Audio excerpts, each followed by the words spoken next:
that was better than expected. I've said it before and I'll say it again. When you're going into a movie that you're unsure about, go into it with low expectations because the only way to go from there is up. Hey up guys, so today's movie I'm going to be discussing on the channel is the latest DC movie called The Flash, which is directed by Andy Muscietti, who gave us It Chapter 1 and Chapter 2, as well as Mama. The film stars Ezra Miller once again returning to play Barry Allen, aka The Flash, aka the fastest man on planet Earth, in what feels like it should be their own superhero story, but kind of feels like Captain America Civil War in the way that that was a solo Cap movie, but also kind of felt like an honorary Avengers movie because a lot of other superheroes show up in The Flash, some that you're probably familiar with from other DC movies, others you probably don't know very much about. So yeah, it's very much The Flash's party, but there's lots of people on the guest list. The basic plot of The Flash is that when Barry learns that he can run faster than the speed of light and can essentially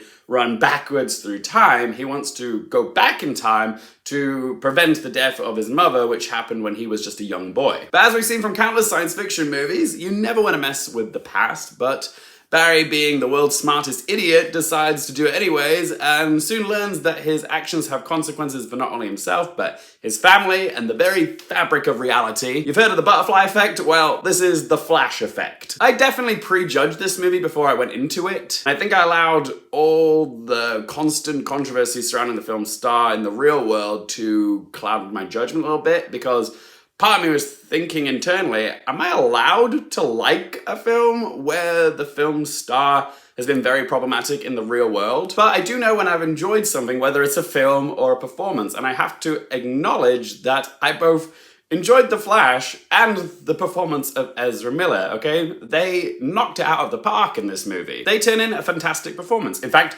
two fantastic performances, because when Barry goes back through the timeline and messes things up, he ends up running into the 18-year-old version of himself, which he also plays. There's a lot of scenes where it's just the two Barrys, and they ping-pong off each other so organically. Their performance is really funny and awkward, but at times it's also tragic and heartbreaking. They turn on the tears dozens of times in this film. That was really impressive. This is the pickle though, isn't it? Like, complimenting problematic people who clearly are talented. It doesn't excuse their poor behavior in the real world, but I know when I'm watching a good performance, and this was great. See, I can't but feel a little bit conflicted giving praise to a controversial person. But honestly, the real draw for this film, for me, was getting to see Michael Keaton reprise his role as Batman 31 years later. I love Michael Keaton as Batman. I actually think as I've gotten older, his interpretation of Batman is my personal favorite performance. But yeah, do let me know in the comment section below who is your favorite actor to have played Batman. Really want to hear what you guys think. And Keaton is just wonderful here. Like, he's obviously much older than when he last played the part, but he's still got that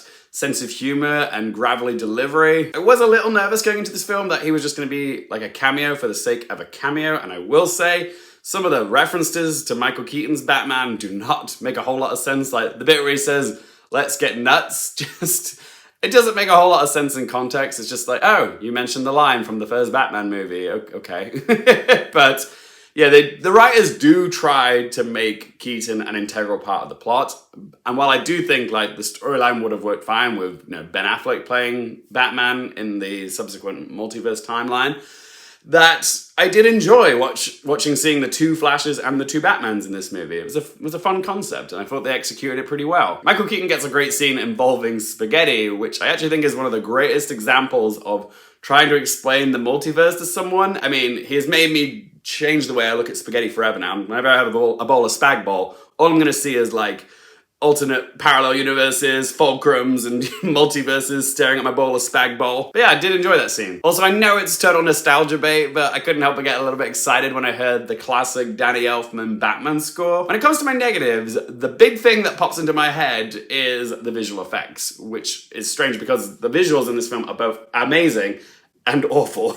Like, the stuff with the two Barrys on the screen is done so convincingly. Like, I 100% bought it. I believe the two Barrys were on the screen interacting. How they did it, I don't even know. I want to know how they did it. It was fantastic. But all the stuff involving the multiverse, when Barry is like looking into the past and he's seeing like the events of the day go by, and you're seeing the faces of the people he's interacted with, and they look like muddy video game characters. It's just blah. It looks ugly and unfinished, which is strange when you think about it, given how delayed this film was. You'd think that would give the visual effects artists more time to tidy up, polish, and finesse, you know, make it a more visually pleasing movie.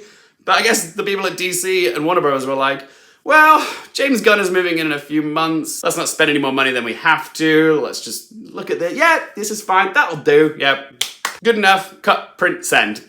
I will say that the first 2/3 of the film is very well paced, but the last third of the film did feel a little bit chaotic. I felt the film starting to lose some of its appeal on me during the final act. So yeah, it's a little messy, but on the whole, I did end up enjoying The Flash more than I thought I would. It's actually a very effective story about the process of grief that Barry is going through. So yeah, there's a great deal of tragedy in here, but also lots of humor and plenty of surprises that I didn't see coming. I'm not even a big DC fan, but some of the surprises in this movie really had me going, what? Or, oh yeah, oh no. Again, I'm not even a big DC fan, but even I had eruptive reactions in those moments. It's not going to be getting any Oscar nominations, that's for sure, but it is a rip-roaring, surprisingly impactful summer blockbuster. So let's ask them 3 questions. Firstly, would I watch it again? Yes, I would even add The Flash to my collection. Okay, there's something I didn't think I would find myself saying before I watched this. Question 2, do I recommend it for you guys? If you're looking for a fun summer blockbuster, then The Flash may pleasantly surprise you. Yes, it is brought down by some shoddy, wonky visuals, but the story's really good. I laughed more than I thought I would. I even cried in one scene involving a supermarket. Oh, I cried in a DC film, guys. That's big. So yeah, my advice would be go into this film not expecting too much and let it pleasantly surprise you like it did for me. Also, if you're a fan of Michael Keaton's Batman, then yes, I recommend it for you guys. Like, it's such a joy seeing him put on the black rubber suit once again and hearing that iconic score from Danny Elfman once again. Ba ba ba ba ba bam. And third question, what score to give it out of 10? Despite a messy third act, I had a really good time watching The Flash. I had a lot of fun, more than I expected to. So I'm gonna give The Flash a score of 7 out of 10. But as always, guys, it's just one bloke's opinion. I do want to hear from you. Have you seen The Flash? If you have, what did you make of it? Did it surprise you? Whatever you have to say, let me know in the comment section down below. If you've enjoyed the video, help me out with the little thumbs up button. If you want more movie, TV, and Oscars related content, don't forget to click subscribe. And for more things related to movies, TV, the Oscars, and popcorn culture, I'm Luke Harefield, and I'll see you next time.